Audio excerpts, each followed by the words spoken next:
Good afternoon and happy Tuesday. I'm Kara Rucker. The man accused of plotting out a twisted kidnapping of the Michigan governor has been sentenced. This is your midday rundown aimed down the middle with Straight Arrow News. Breaking in the last couple hours, the ringleader behind the scheme to kidnap the Michigan governor has been sentenced to 16 years in prison, far below the life sentence federal prosecutors were seeking. In 2020, Adam Fox, along with 4 other men, targeted Governor Gretchen Whitmer. They were all found guilty for their roles this year. Officials in Ukraine say they want to hold a peace summit by February of next year, around the 1-year mark since the war with Russia began. Ukraine is hoping to have the United Nations involved, but the UN has already said they would need Russia at the table too. Something Ukraine says won't happen unless Russia is tried for war crimes. They regularly say that they are ready for negotiations, which is not true, because everything they do on the battlefield proves the opposite, proves to the contrary. They're not seeking peace. Russia similarly has its own stipulations, reiterating they want to hold peace talks with Ukraine, but only if they recognize territory gained throughout the war as part of Russia. Taiwan is changing the length of its mandatory military service from a term of 4 months to 1 year. Their president saying Taiwan wants peace, but needs to be able to defend itself in the instance democracy is at stake.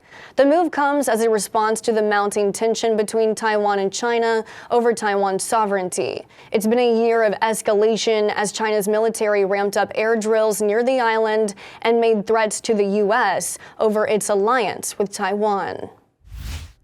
The U.S. is actively pursuing the Islamic State in Syria, conducting at least 10 military operations this month alone to draw out terrorists. Several risky raids have been conducted, leading to the capturing or killing of Islamic State operatives. Some officials say there's roughly 10,000 Islamic State fighters throughout Syria and Iraq. Our deputies responded to a call of a burglary, commercial burglary at one of the Tacoma Public Utilities substations. The suspects cut one of the locks on the fenced area, made their way inside and caused damage to the substation, which ultimately knocked out power for a large amount of residents in the county. 14,000 customers in Washington state were without power on Christmas Day after vandals targeted 4 power substations, setting fire to at least one of those facilities. Power has since been restored to all of Washington.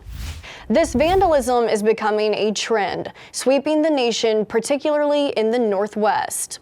It was earlier this month when 2 electrical substations were shot up in North Carolina, prompting a state of emergency. No one has been arrested for any of the attacks, and the motive is unclear. We are aware of other incidents that occurred in Oregon and southern Washington, as well as the incidents from North Carolina earlier in this winter time. So that's what we're looking into. Again, an open investigation, can't share very many details, but we are aware of those things, and we're going to see if any of this stuff is related to that. Businesses who earned at least $600 from third-party payment platforms like Venmo and PayPal were going to have to declare it on their taxes come tax season. But the IRS has announced it's delaying the rollout for another year. It was a controversial tax measure initially passed in the $1.9 trillion American Rescue Plan. It requires e-commerce platforms to send a 1099-K form to businesses making just $600. Right now, businesses making $20,000 or more have to declare it as income, substantially lowering the threshold to tax more businesses. But it's now been postponed for another year. That's going to do it for this edition of your Midday Rundown. Thanks so much for watching Straight Arrow News, where we strive to deliver journalism without agenda. From the heartland of America, I'm Kara Rucker. Have a great day.